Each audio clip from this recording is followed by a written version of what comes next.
Bien, pues aquí empezamos la segunda charla de esta tarde y la última de estas jornadas.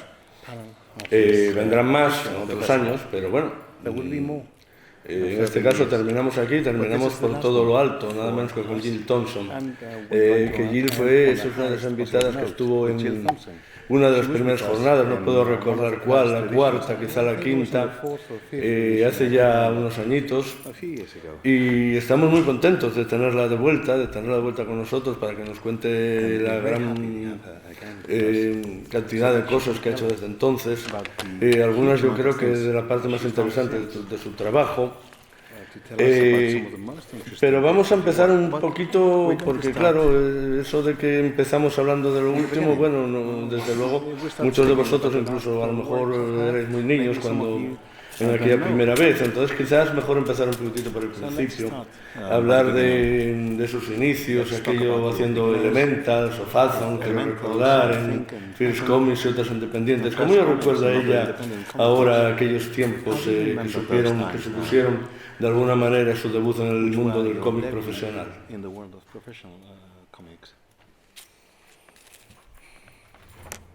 Well, we're going back a very, very long time, so I hope my memory serves me well. Bueno, pues nos vamos a remontar mucho en el tiempo, así que espero que la memoria no me falle. But if you have been around me at all during this week, you know that I like to talk, so. Pero bueno, que si os habéis encontrado conmigo en algún momento esta semana, ya sabréis que a mí lo de charlar me gusta. I'm very, very proud of my first works that got me started in the mainstream superhero comics. Estoy muy orgullosa de mi trabajo. Try and make it easy on De mi trabajo que me dio a conocer en el mundo de los superhéroes. But sometimes I look back at that work and I can see all the mistakes and how I would change it. But I'm still very, very proud of everything that I have done.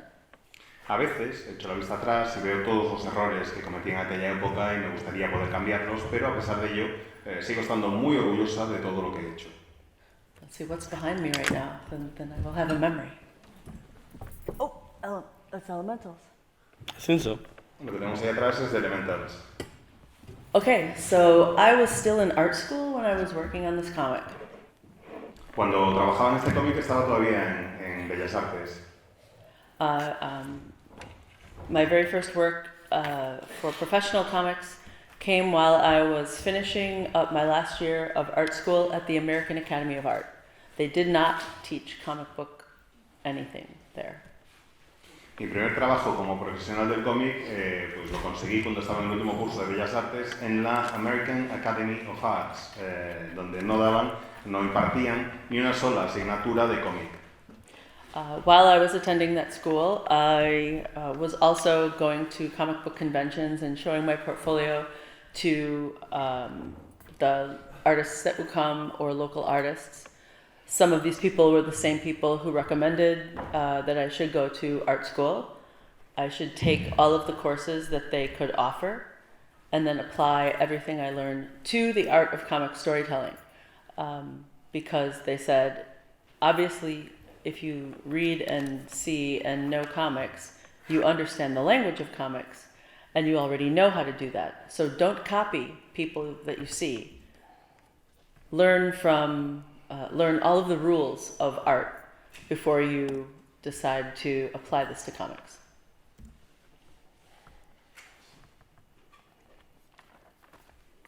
Y el caso es que fui a aquella Academia de Bellas Artes y al mismo tiempo iba de visita a salones y convenciones de todo tipo con mis muestras bajo el brazo y se las enseñaba a todos los dibujantes invitados que venían de fuera y a los dibujantes locales también. En muchos casos eran las mismas personas, estos dibujantes, que me habían recomendado que fuera a los cursos de Bellas Artes de la Academia que pudiera, que aprendiera todo lo posible acerca del oficio de las bellas o de las técnicas, mejor dicho, de Bellas Artes y que luego lo aplicaran a la narrativa del cómic. Daban por sentado que, lógicamente, si yo era lectora de cómics y me gustaban, ya comprendía un poco más o menos cómo funcionaba el lenguaje del cómic.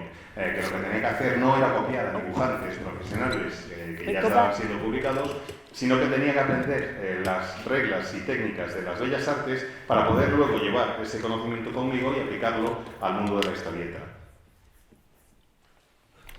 Antes de seguir, por favor, quería pedirte al que estás abriendo la puerta que la dejes abierta, porque esto es un espacio abierto, no queremos que nadie se sienta excluido y que puedan entrar y salir cuando quieran. Gracias, compañero. Estamos viendo imágenes de Wonder Woman que hiciste, bueno, seguro que hubo otros trabajos después, también habíamos visto, bueno, pero fue relativamente muy al principio de tu carrera, era cuando Josh Pérez se había hecho cargo después de las crisis de la serie, la había elevado a una altura para muchos casi infinita y fue dejando poco a poco los lápices para dejárselos a otros artistas, entre ellos tú, que bueno, que prácticamente estabas empezando, mirando por ahí, revisando cosas, pues parece que Josh tenía en alto aprecio tu trabajo. ¿Qué nos puedes contar de tu experiencia de trabajar con el gran Josh Pérez? Did he say he held me in high esteem? That's what Herman said. From you? I have read it that he liked very much your work in Wonder Woman. That makes me very happy. Well, I have to say, how I got the job on Wonder Woman was very... It's not as glamorous as everyone might expect, but all of these things were just by a happy accident. At the time, while I was still doing the independent comics, I was living in the state of Ohio with my very first serious boyfriend, and we both drew comics. And the artist Evan Dorkin and the colorist Robbie Bush, who was coloring Sandman at the time, were driving back from Detroit, Michigan, to go to Brooklyn, New York. They were coming home from a convention. That's very many hours of driving, like 20 some hours of driving. So halfway, they stopped at our house to have dinner and sleep over. Pues en primer lugar, con respecto a lo de Pérez, no te imaginas lo feliz que me hace oír algo así. Y el caso es que en cuanto a cómo acabé yo dibujando Wonder Woman, la historia es mucho menos glamurosa de lo que os podíais imaginar o esperar. Fue una casualidad afortunada de estas que se dan de vez en cuando. Mientras yo trabajaba dibujando y publicando estos cómics, o en estos cómics, estas series independientes, pues vivía en Ohio con el que era mi primer novio realmente digno de ese nombre, mi primer novio serio. Los dos éramos dibujantes de cómic y vivíamos en Ohio. Y resulta que Evan Dorkin, que es un profesional del cómic, dibujante, guionista, y Robbie Bush, que era colorista en aquella época de Batman, habían ido a un salón del cómic en Detroit, en Michigan, y tenían que conducir de vuelta a casa. Vivían en Brooklyn, en Nueva York. Y claro, después de que se acabara el salón, cogieron el coche y se pusieron a conducir. Pero el viaje son unas 20 horas en carretera y pararon en nuestra casa para cenar y dormir. Robbie Bush was the colorist of Sueños, of Sandman. I think you said Batman. I said Batman, Yeah, sorry. it was Sandman. I just want to give him proper credit. Was it in, okay. Yeah. Sorry, no era el colorista de Batman, sino de Sandman. So of course, like all artists do when they get together, they say, "What are you working on? What are you working on?" I'm doing this, so like we did this. This is a good show. You should go to that show. But I didn't have any work at the time, and Robbie said, "Oh, I think they're looking for an artist on Wonder Woman. You should do some samples and send them in. I'll let Karen know because I have to bring pages in to the office next week." El caso es que, como sucede siempre que nos juntamos unos cuantos dibujantes, lo primero que hacemos es preguntarnos ¿y en qué estás trabajando? ¿Y qué estás haciendo? Y luego nos comentamos que si tal salón está bien o cuál salón no tanto. El caso es que estábamos en casa charlando y yo llevaba un tiempo sin dibujar nada, no tenía ningún proyecto entre manos y Robbie me dijo, oye, ¿por qué no haces unas muestras para Wonder Woman? Porque sé que están buscando a alguien que lo dibuje, yo tengo que ir a las oficinas la semana que viene a darle unas páginas a Karen coloreadas y puedo llevar tus muestras también. But the problem was, I hadn't read any Wonder Woman since I was a little girl. I was an X-Men girl, Chris Claremont, John Byrne style specifically, so I kind of panicked because I had no idea what her costume looked like anymore or any of the villains or how I should make up any kind of sample pages. El problema es que yo no había leído historias de Wonder Woman desde cría. A mí lo que me molaba era la Patrulla X, en concreto la etapa de Claremont y Byrne. Y me entró algo de miedo, porque no sabía exactamente pues, ni cómo era el uniforme que llevaba Wonder Woman en aquella época, ni cuáles eran sus villanos, ni cómo hacer unas páginas de muestra para ella, para Wonder Woman. So I also happened to be in an improvisational comedy troupe with my friend Troy Tinker. And he was a super Wonder Woman fan. He had every issue ever, and he loaned me all of the George Perez comics. And I went home and devoured them and fell back in love with the character of Wonder Woman and was able to make several sample pages and sent them to DC Comics. Y el caso es que en aquella época yo formaba parte de un curso de teatro de improvisación y allí mi amigo Troy Tinker, que es un súper fan de Wonder Woman, pues me dijo que tenía absolutamente todos los números que se habían publicado del personaje y me dio la etapa en concreto de Pérez. Y yo la devoré, me enamoré de nuevo del personaje y después de eso preparé unas cuantas páginas de muestra que poder enviar a DC.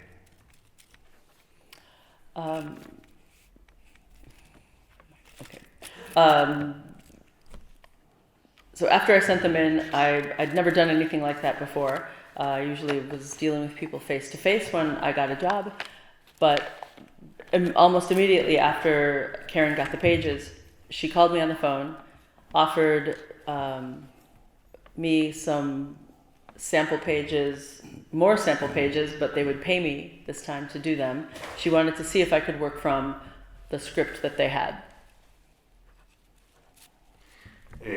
Mandé las páginas, como os digo, y era la primera vez que hacía algo así, que mandaba unas páginas de muestra sin hacerlo cara a cara. Hasta entonces, siempre que había conseguido trabajo o había presentado muestras, lo había hecho cara a cara, en persona. Cuando Karen recibió las páginas, me llamó casi de inmediato, me dijo que le habían gustado y me ofreció hacer más páginas de muestra, pero esta vez pagándome ya las páginas, porque quería comprobar si yo podía trabajar a partir de los guiones que tenían para Wonder Woman. When they arrived, I guess she really liked what I did. I think I also did a Sandman sample page for some reason. I don't know why. It's been a long time. But I did get art back from it just recently that they found like stuck in the edge of a drawer. But she called me and said, okay, we got your new samples. Can you start Monday? It was just like that. So it was not a very long process, but in this manner of all things, it was kind of everything fell into place. Le gustaron mucho las páginas que envié y además no sé muy bien por qué envié unas páginas de muestra de Sandman. No me acuerdo exactamente por qué lo hice. Y sé que hice aquellas páginas de muestra de Sandman porque me las acaban de devolver. Las encontraron en un cajón ahí medio olvidadas y me dijeron esto es tuyo y me lo enviaron. El caso es que no recuerdo exactamente por qué hice aquellas páginas, pero sí recuerdo que a Karen le encantaron las páginas de Wonder Woman. Me ofreció el trabajo casi inmediato y el lunes siguiente ya estaba haciendo las páginas a partir de los guiones de Pérez. Fue un proceso que no fue nada largo y estoy muy contenta. Y bueno, hablas de páginas de Sandman y poco después, con algunos trabajos intermedios obviamente, pues haces bastantes números de Sandman. Sandman, todos sabemos que han pasado muchísimos dibujantes, pero hay, no sé, 4 o 5 que digamos de alguna manera han marcado una época dentro de la serie. Yo me gustaría saber, está claro por lo que nos dices que habías mandado unas páginas de Sandman para Wonder Woman, que conocías el personaje, que conocías un poco de aquella mitología que se estaba creando, que todavía quizá no sabíamos que iba a tener la importancia en el mundo del cómic que ha tenido después, pero ¿cómo te llegó el trabajo en Sandman? Y también, de hecho lo estamos viendo aquí, cómo empezó esto que ha ocurrido ya en varias ocasiones después, de ponerte a ti misma o a alguien muy parecido a ti misma de protagonista en un momento dado. A lot like you as your model. Was that the first time? How did that come along as well? So how did you get into Sandman? How did you start using yourself as a model? As we've been talking, and I'm remembering how things got sent in. First, the Wonder Woman pages were sent in. Then I worked on Wonder Woman.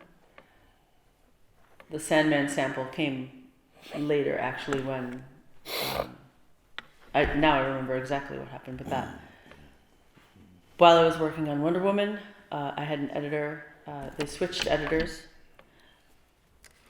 And my new editor said, hey, do you know that Neil Gaiman's been coming in to the office every once in a while and he keeps asking if you're available to draw Sandman? Now, if I had this fan at the time, that would have come in pretty handy because I immediately burst into a sweat, a full body sweat, because I loved Sandman. It was one of my favorite comics. But no, I had no idea that when Neil would come, to go to the office from England and do all of his editorial talking, that on Karen's desk was work from all of the books that she had been editing or overseeing the editing of. And he saw some of my pencils and he said, oh, who's this? And she said, that's Jill Thompson.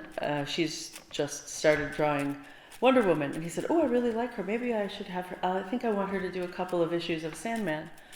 And they said, oh, she can't because she's exclusive for a whole year on Wonder Woman. And then he, I guess every time he came back, he was like, is she available yet? And no one ever mentioned it to me until my editor changed. And Dan Thorsland became my editor and said, hey, do you know that Neil Gaiman's asking if you can work on Sandman? And I was like, no one told me about this. And he was like, I think you'd be really well suited for this. He goes, I like the work that you're doing for us. He goes, but I think, this type of like atmospheric, subtle, emotional type of work would really be good for you. So he goes, I'm going to go down to the legal department and see if we can switch your contract around so it's just an exclusive contract instead of an exclusive to Wonder Woman contract. And then we'll just have you finish up on whatever it is that you're doing on Sandman. So that actually happened. And then it was because before I started, Neil wanted to see how I would handle the characters. So I drew some sample pages for him. And then he also asked me what were my favorite things to draw and what were my least favorite things to draw. And he does that because he likes to know how to tailor the script for the artist. Not that he changes what's in the script, but he might alter some of the approach to certain scenes to make sure that your working experience with him is some of the most comfortable. And it really was, because I like to draw emotion and acting of characters. And because I had just finished drawing a superhero comic, I said, well, my least favorite thing is drawing the underside of cars or having a guy pick up one car and hit him in the face, the other guy in the face with a car. I said, that's very difficult to draw. He said, there will be no throwing of cars in the issues of Sandman that you're working on.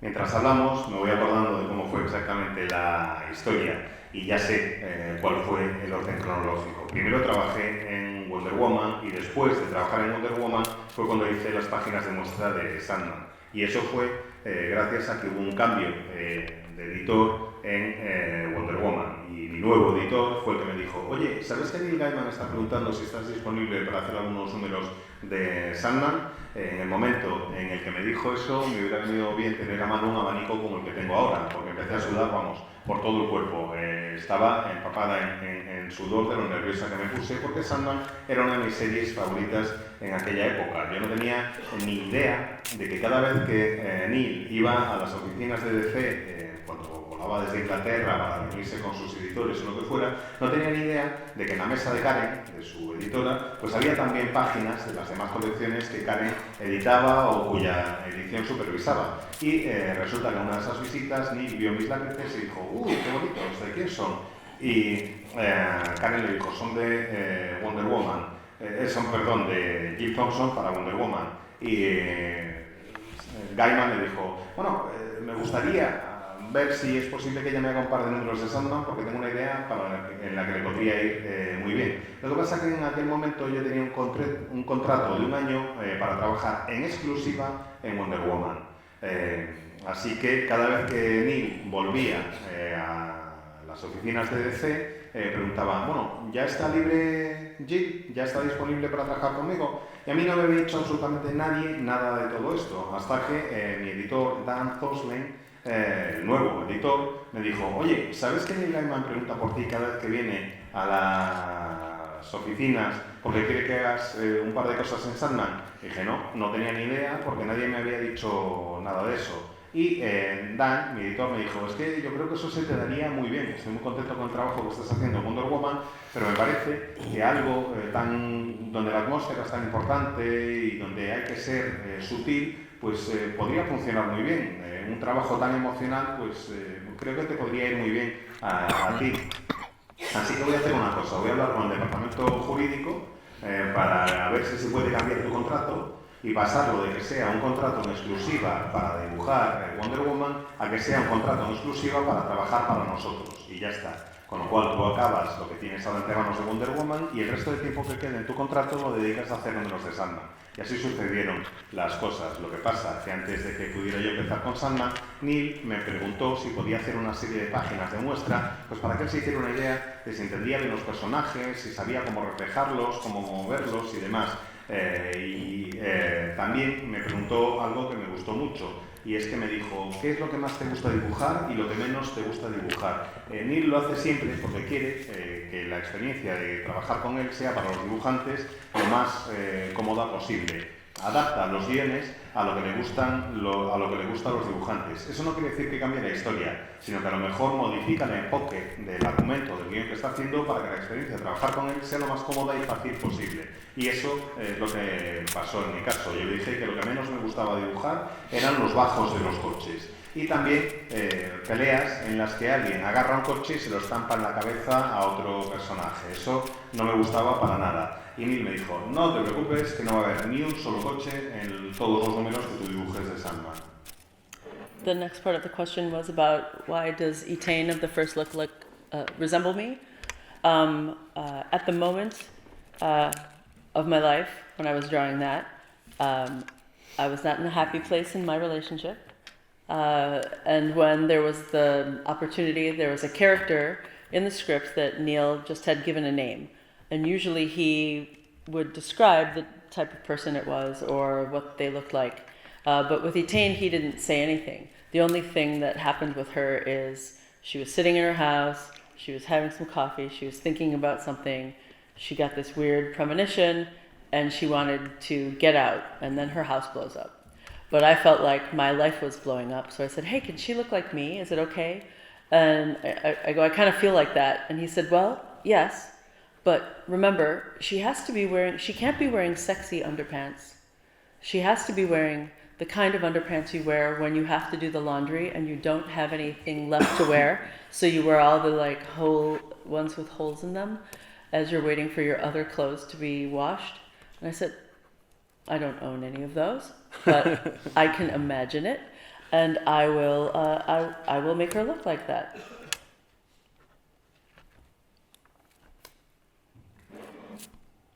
Y en cuanto a lo de hacer que el personaje se pareciera a mí y empezar a utilizarme como modelo, bueno, la verdad es que en aquella época la relación sentimental en la que estaba pues no pasaba por un buen momento, ni mucho menos. Normalmente Neil en sus guiones te envía una descripción muy detallada del personaje, el nombre y demás. En el caso de Zatanna, pues lo que hizo fue simplemente darme el nombre y no había ningún tipo de descripción. Me dijo, es alguien que está en casa, está tomándose una taza de café y tiene una premonición y sale corriendo de su casa antes de que su casa salte por los aires. Y yo tenía la sensación un poco de que mi vida estaba saltando por los aires también en aquel momento. Así que le dije a Neil, oye, ¿te parece si hago que se me parezca, ya que no me has dado ninguna indicación?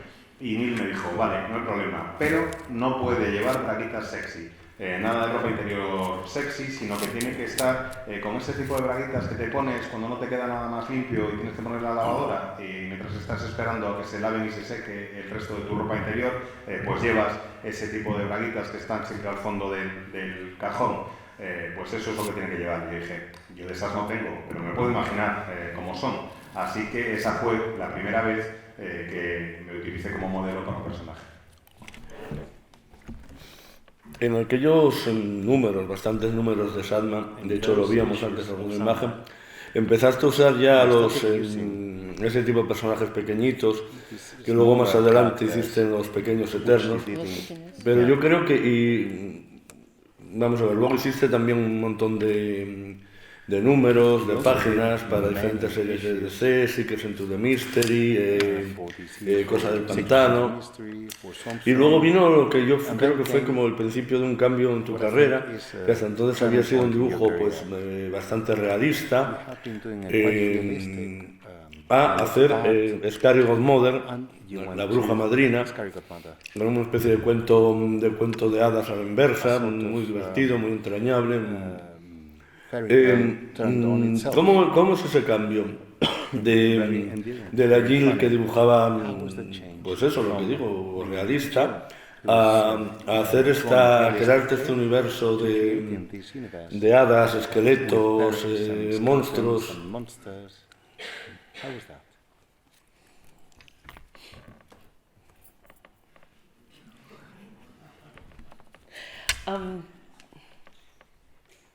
First, I want to say, doesn't he have a lovely voice? You can't hear him whispering English to me, but the way you speak English is unlike any other person's accent, and I really love it. And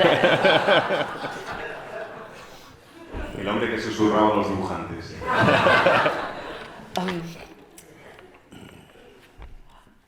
I think the reason that my style changed from when I was working on Sandman or Wonder Woman, then Sandman, because my work on Wonder Woman and my work on Sandman are similar but also different. And then of course my work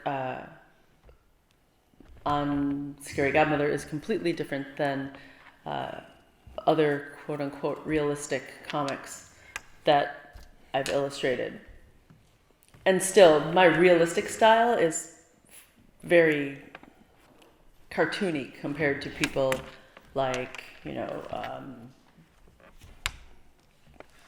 Yannick Paquette or Adi Granov or some people that do kind of very hyper-realistic people. But the school that I mentioned earlier, the American Academy of Art, was a trade school for commercial artists.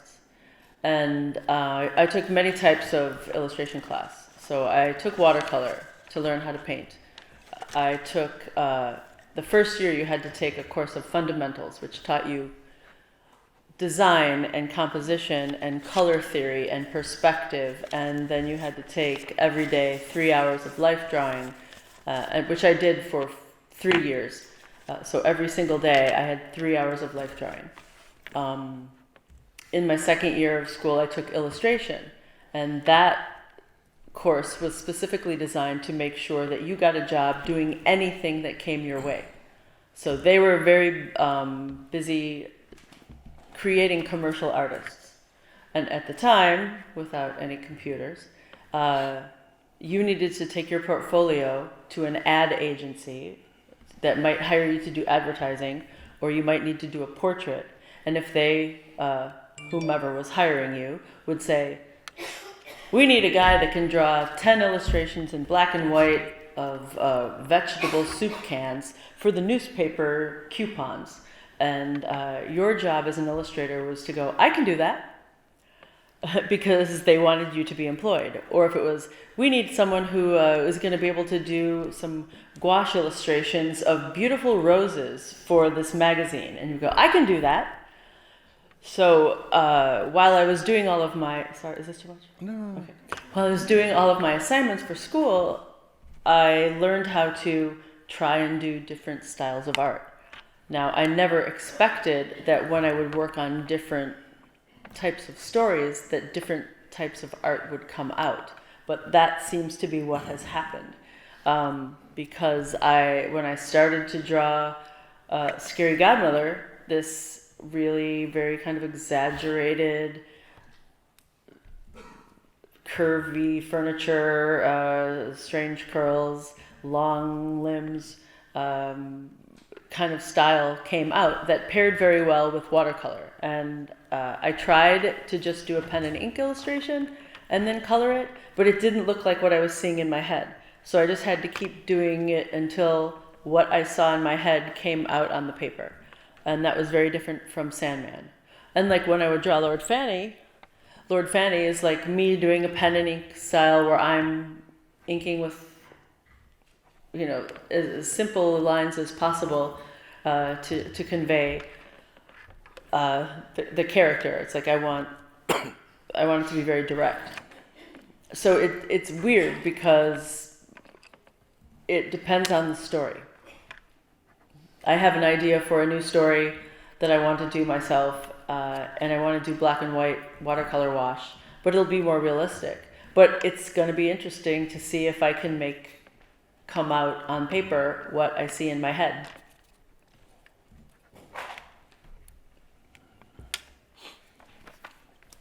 Oh, that's a lot of pages. Yo creo que desde que empecé a trabajar en Wonder Woman y también en mi trabajo de Sandman, soy la misma dibujante, pero no he dibujado de la misma manera. Hay una serie de estilos de dibujo que no he hecho nunca. Es decir, yo nunca he sido una dibujante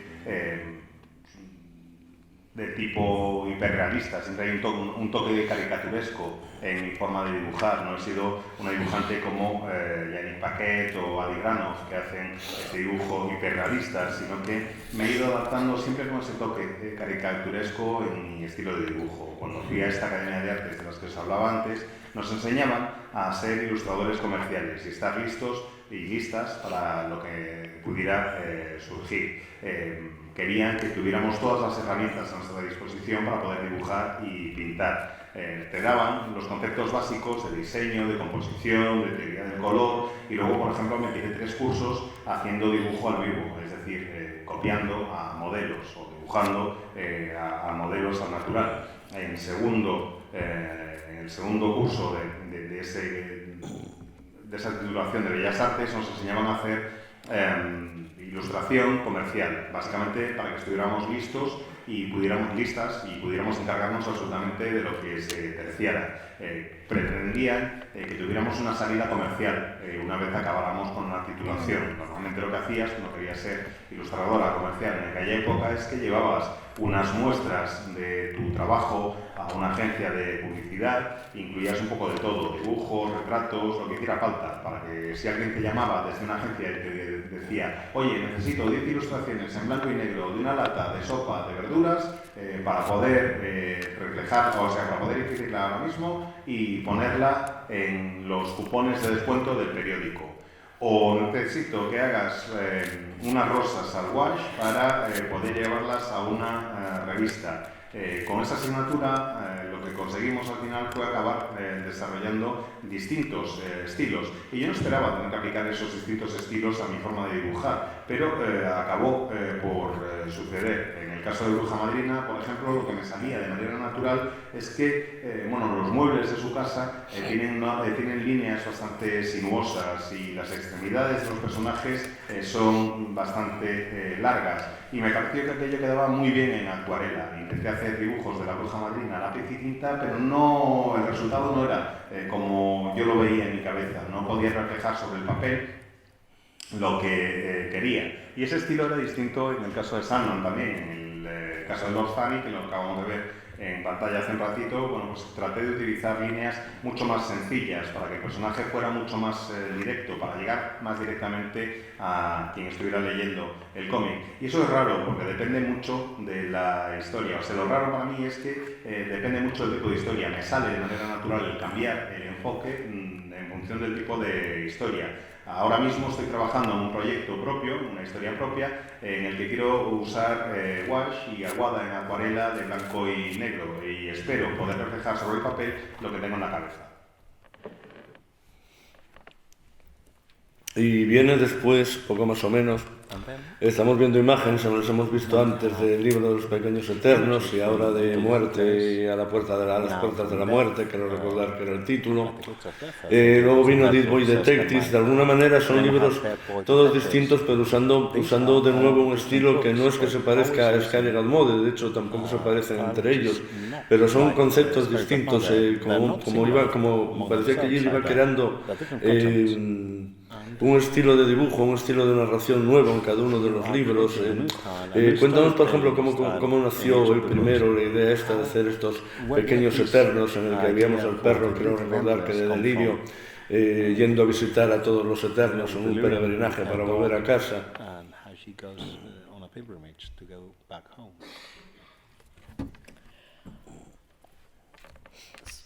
The styles that we're seeing right now are obviously as close to manga style as I could get. These were requests from Vertigo. Manga, I guess this came out like 2004 or something like that. 5, I don't remember.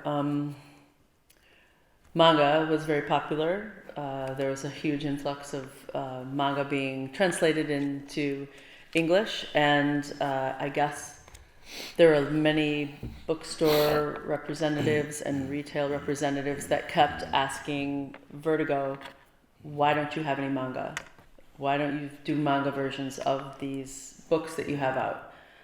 Especially Sandman. It would be very popular, they thought. And Karen Berger said, well, we don't do manga. I'd have to ask Neil. Also, we have to ask him about every book that we create that he doesn't do. And Neil said, well, I don't know anything about manga, so I wouldn't feel comfortable doing it. Why don't you ask Jill Thompson? So then I guess a couple of the other retailer representatives said, well, if Neil doesn't want to do it, why don't you ask Jill Thompson? Which was really weird because I hadn't done any style of manga ever, but apparently they thought I could do it. Maybe based on the fact that I drew the Little Endless in my first issue of Sandman.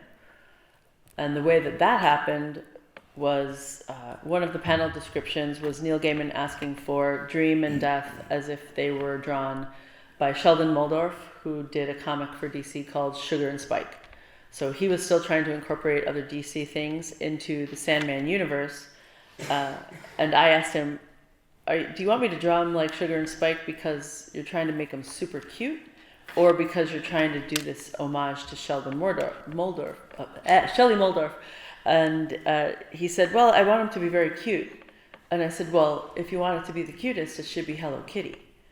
Because chibi things are super cute. And he said, I don't know what that is. And I said, I'll just do it for you. And so I did them as cute as possible. And then I kept drawing them. And I would have them, just versions that I did out on my table at conventions, and people went crazy for it. So we found out that people really liked it. And so I drew the whole family that way. And I kept pitching a book about the Little Endless to DC, and most of the time I got, no. The Vertigo is for mature readers. And I'm like, people are adults. They understand. They're not going to... This is not going to have any adult material in it, but they said legally this says Vertigo is a mature reader's label, and I said, can you just put for mature readers of all ages on it, because children have maturity to them. I'm not going to write a book that has adult themes the way Sandman does, but I want to use these characters, and I'm going to do it to just make a cute story and introduce every single one of them. And when those kids grow up who have read The Little Endless, they'll eventually be able to read Sandman, and you can come full circle.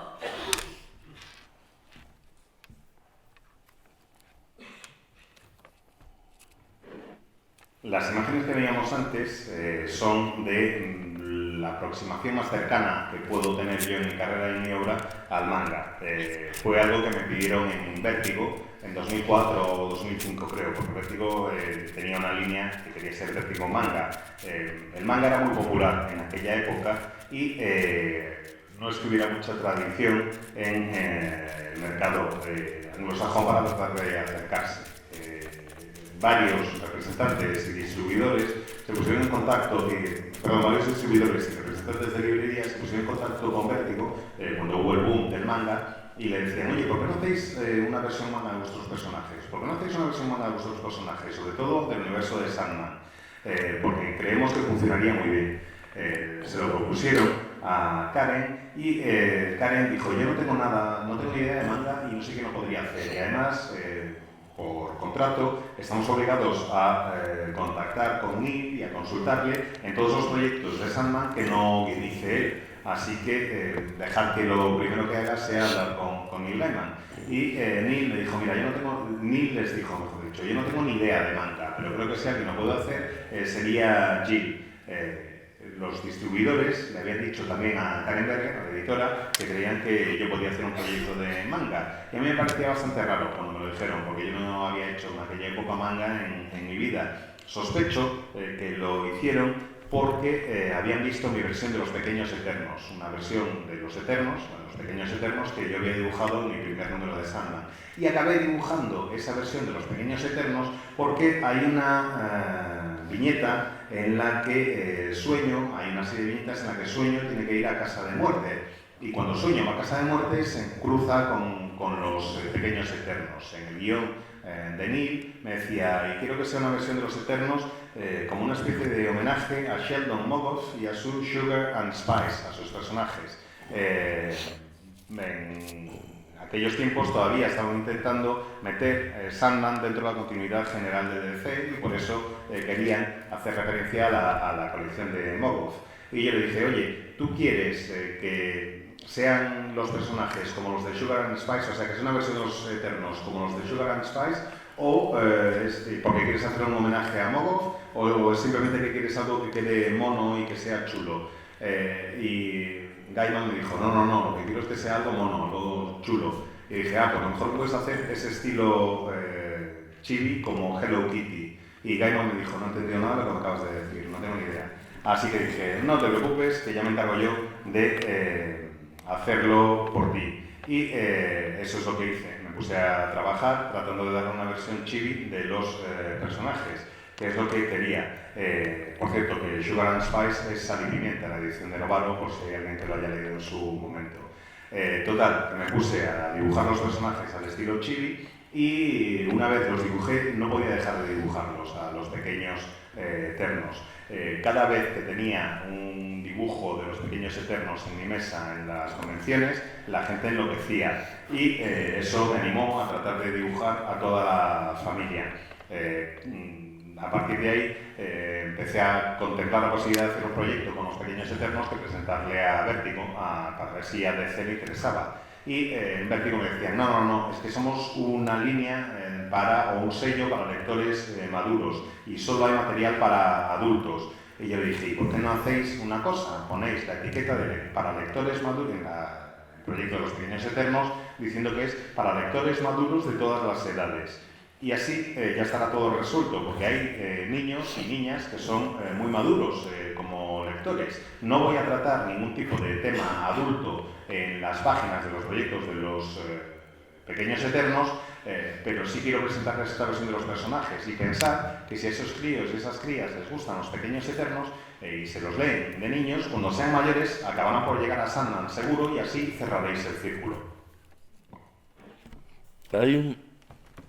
Hay un aspecto en el que no hemos, digamos, tocado, que es que desde Scary Good Mother y estos proyectos, incluido el Deep Boy Detectives que estamos ahora viendo, es el de la Jane Thompson guionista, que yo no recuerdo que si tú hubieras hecho antes alguna historia escrita por ti, pero bueno, aquí estabas escribiendo guiones, o mejor dicho, escribiendo tu propia obra, la obra que luego ibas a dibujar. ¿Cómo te ves tú en esa faceta de guionista, aunque ya digo que sea para guionizar obras para ti mismo?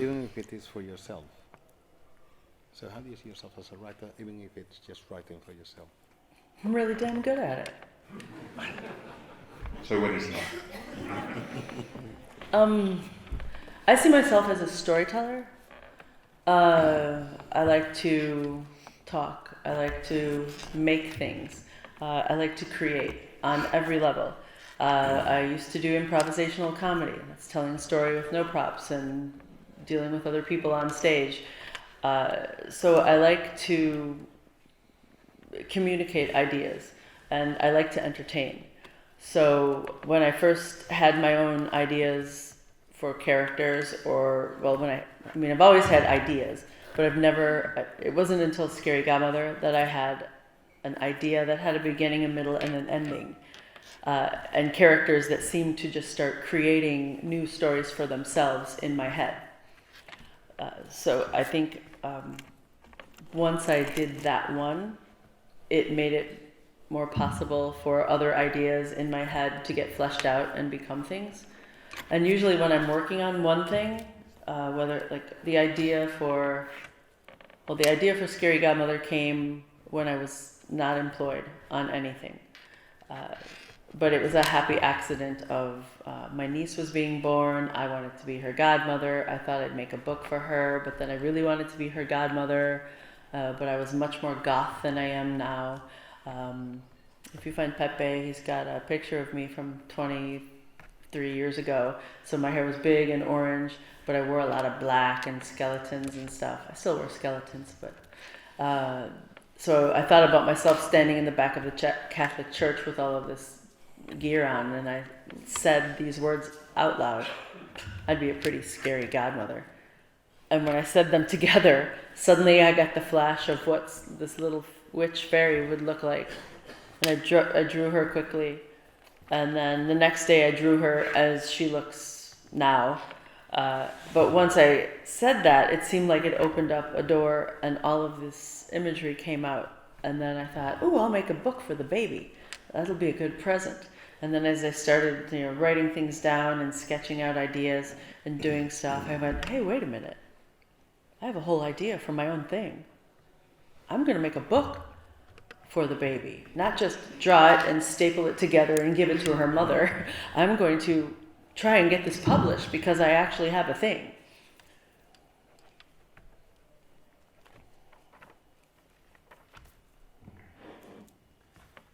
Yo me considero una narradora, me encanta hablar, me encanta hacer cosas, me encanta crear, a todos los niveles. Durante un tiempo formé parte de un grupo de comedia de improvisación, me ponía a improvisar monólogos y obras cómicas con otros actores sobre el escenario.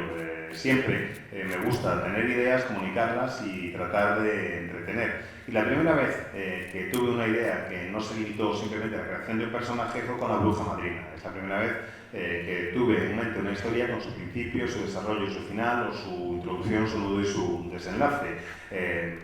Todo surgió de una manera bastante natural y a partir de esa primera vez que pude hacer una historia completa me ha resultado mucho más fácil trabajar como guionista. En el caso concreto de La Bruja Madrina, pues el personaje surge porque estaba yo sin trabajo, no tenía ninguna colección entre manos en aquel momento y coincidió con que iba a nacer mi sobrina. Y yo tenía muchísimas ganas de ser su madrina, pero claro, era mucho más gótica de lo que soy ahora y no me veía mucho en el papel. Si os encontráis por ahí con Pepe Calderas, tiene fotos de hace 23 años y veréis la pinta que tenía yo, mucho más pelirroja, con el pelo más revuelto, vestía muchísimo de negro, llevaba un montón de esqueletos. Los esqueletos todavía los llevo, pero en fin. El caso es que me imaginé con aquellas pintas en la parte de atrás de una iglesia católica y me dije, si más que una madrina, parezco una bruja madrina. Y una vez dije esas dos palabras, lo de bruja madrina,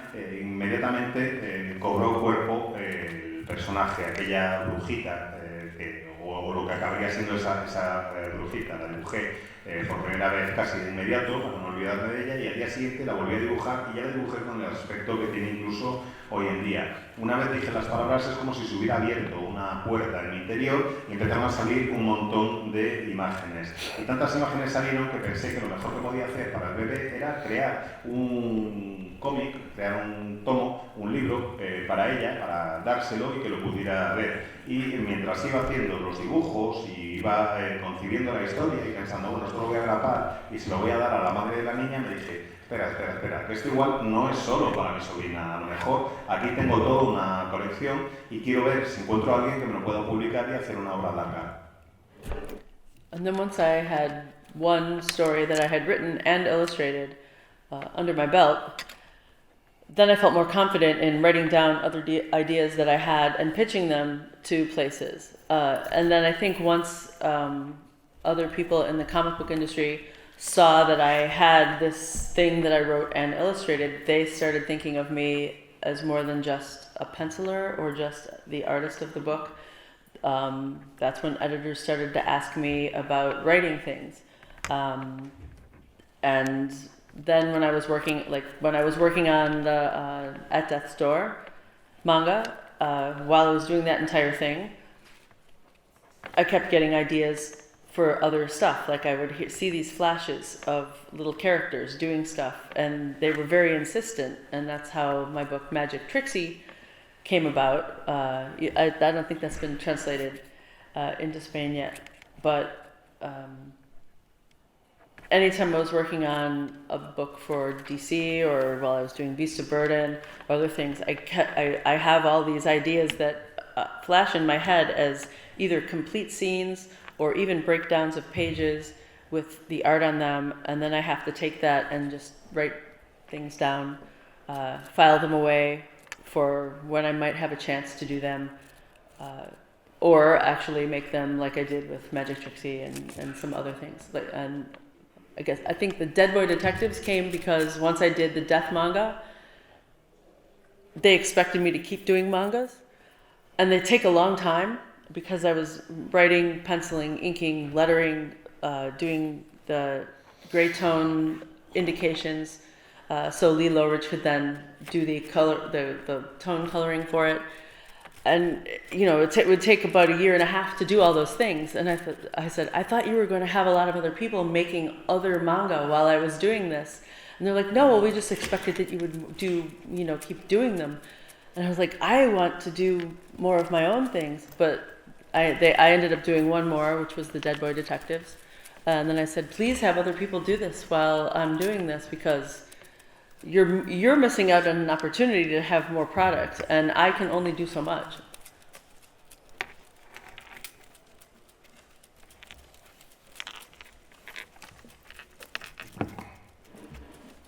Una vez escribí una historia completa, hice el guión y el dibujo de un proyecto, pues adquirí mucha más confianza en mí misma y supe que podía encargarme de otras ideas. Además, tenía una carta de presentación ante otras personas y ante el resto de la industria. Ya dejaban de verme como simplemente la dibujante o la entintadora y empezaban a verme como autora completa.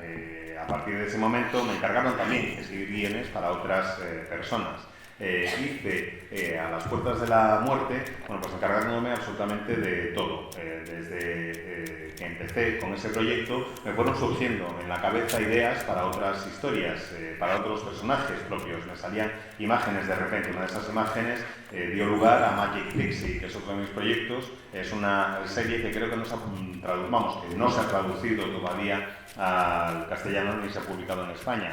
También surgió así imágenes y elementos de Beasts of Burden, el proyecto que hice para Dark Horse. A veces me vienen a la cabeza escenas completas, otras veces páginas, y normalmente lo que hago es anotarlas o dibujarlas y archivarlas para guardarlas hasta que tenga algo de tiempo de poder hacerlo, o en algunos casos incluso llegar a hacerlos y a transformarlos en realidad, como fue el caso de Magic Trixie. En el caso de Dead Boy Detectives fue porque me dijeron que querían que hiciera otro manga después de A las puertas de la muerte.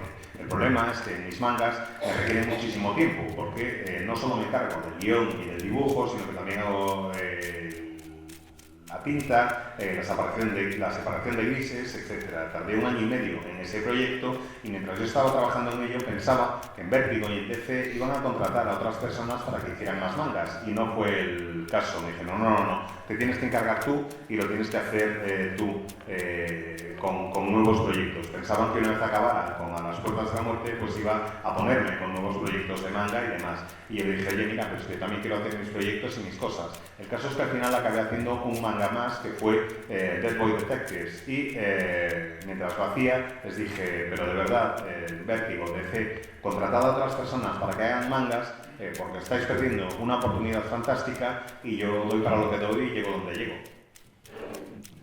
Vamos ahora a hablar de, aunque de alguna manera ya lo has mencionado, de Beasts of Burden, que era esta serie, bueno, varias miniseries, que por cierto al parecer están como descatalogadas en España, así que a ver si las editoriales se ponen las pilas, básicamente porque yo no sé dónde tengo los números y quiero comprar otros. Y bueno, aquí son un puñado de perros que hablan entre ellos, pero no los dibujas de manera antropomórfica, sino, bueno, en forma de perro, pero dándoles expresiones, dándoles una humanidad, aunque no dejan de tener su forma canina. A mí esto me parece francamente difícil. También quisiera que me contaras si has tenido o tenías perro en una ocasión, porque parece que tienes una conexión muy especial con estos animales. Hasta el gato era simpático, que ya es difícil. I'm a cat person. I love dogs. I just have always had cats, and the cats that I have had weren't fond of dogs. If my current cats, Maximo and Oberon, I got them at the same time. If I was allowed, I would have left with 2 kittens and every finger with a leash. So with a bunch of dogs, it's so hard for me to go near any shelter or any kind of pet store that might have animals in it that need homes, because I'm almost crying by the time I leave, like I have to save them. But my cat Oberon is very attached to me, and he will not let me have a dog. So I just have to love other people's dogs. But who here loves dogs? Yeah. They have eyebrows, right? When if you were gone at work and the dog has chewed the pillow or something like that, and you walk in and go, "Who did this?" And the dog goes, it knows what you're saying, and it's making a "oh shit" face.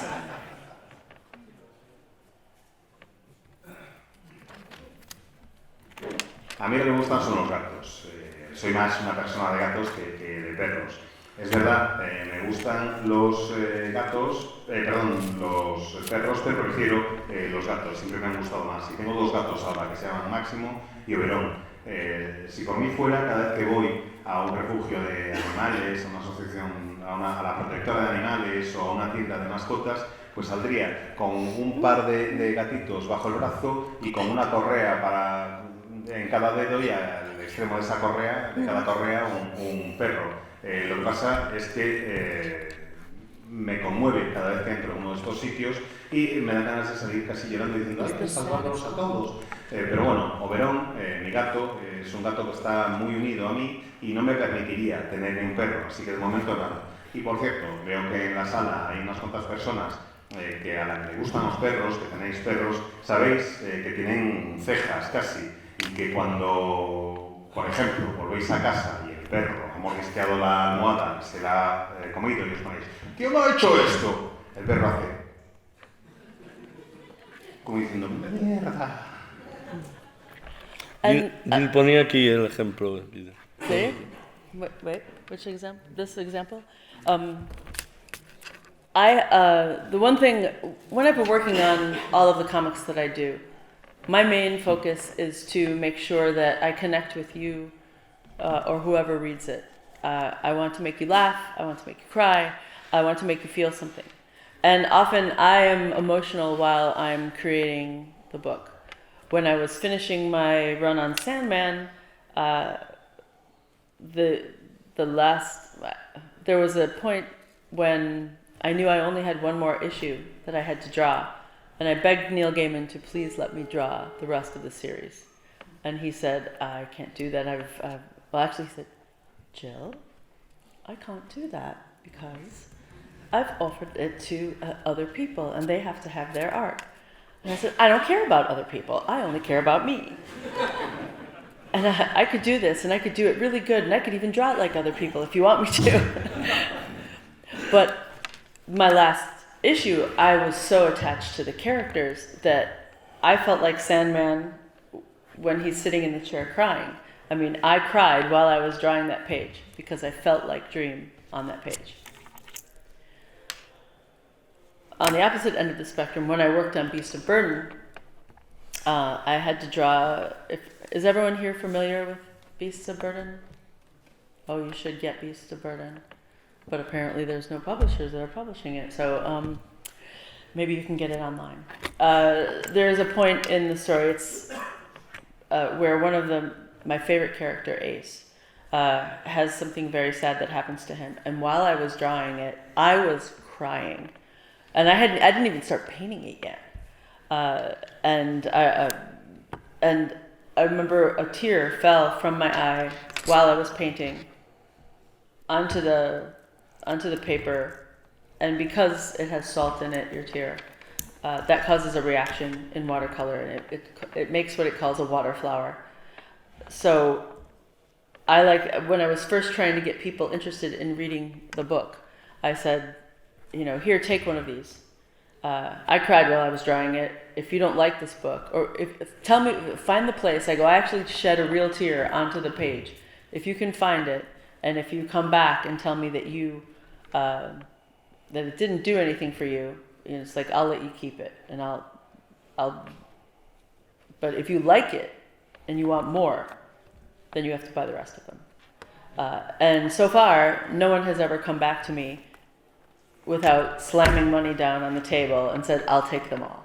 And then they'll hurry and open through the pages and go, is this it? Is this the place? And I go, yep, that's the place. And they're like, I knew it. I was crying on that page. I was crying. And I was like, well, I'm glad, but not glad, because that's just what it's supposed to do. It's like, that means I did my job well. I paced it right. I told the story right. I'm a good storyteller.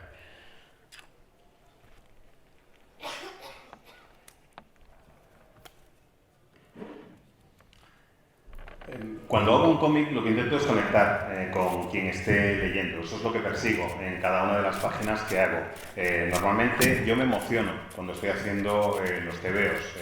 Si se trata de algo que tiene que hacerlos reír, pues normalmente río. Si tiene que hacerlos llorar, lloro. Quiero transmitir esas emociones también y me emociono mientras estoy haciendo mi trabajo. En el caso de Sandland, cuando estaba a punto de acabar mi etapa en la serie, cuando supe que no me quedaba más que un número más que hacer, llamé a Neil y le supliqué que me dejara hacer el resto de la serie. Le dije, quiero hacerla yo. Y Neil me dijo, Jill, no puedo permitir que lo hagas. Ya le he ofrecido la serie a otras personas y ellos también tienen derecho a hacer sus arcos. Le dije, Neil, por favor, déjame, yo dibujaré como quieras, imitaré el estilo de los demás, me dan igual los otros, lo único que me importa soy yo y quiero seguir dibujando la serie. El caso es que no pudo ser, pero cuando dibujo trato de dibujar transmitiendo esas emociones y creo un vínculo con los personajes y las historias. En el caso de Sandman, pues yo era como sueño en esa viñeta en la que está sentado en el trono llorando. Así me sentía yo cuando llegaba a las últimas páginas que dibujaba de la colección. En el otro extremo del espectro está, por ejemplo, Beasts of Burden, que es una serie mucho más ligera en ese sentido, y hay un momento en el que a mi personaje favorito, Ace en inglés, le pasa algo, y yo cuando estaba dibujando lo que le pasaba, simplemente dibujándolo, y todavía no le había pasado tinta ni nada por el estilo, pues me puse a llorar, y una lágrima cayó en la página. La lágrima cayó sobre el papel y las lágrimas son saladas y cuando a una acuarela le cae algo de sal se crea un efecto, o un líquido salado, se crea un efecto que se llama una flor de agua. Y eso ocurrió en aquella página. Así que desde entonces, cada vez que alguien venía a comprarme un número de Beasts of Burden en un salón del cómic, yo le decía, mira, llévate este número gratis, léetelo. Hay una página de este número en la que yo he llorado. Si tú localizas la viñeta en la que he llorado, si descubres dónde es, y si no te emocionas como yo me emocioné, quédate el tebeo, no vuelvas y no pasa nada. Pero, si te emocionas como me he emocionado yo, y si te gusta como me ha gustado a mí, tienes que volver aquí y comprar todo el resto de los números. Y hasta ahora, cada vez que he hecho eso, jamás me ha pasado que no hayan vuelto al cabo de un rato y que no hayan puesto toda la pasta encima de la mesa y me digan, dame todos los números que me los llevo todos.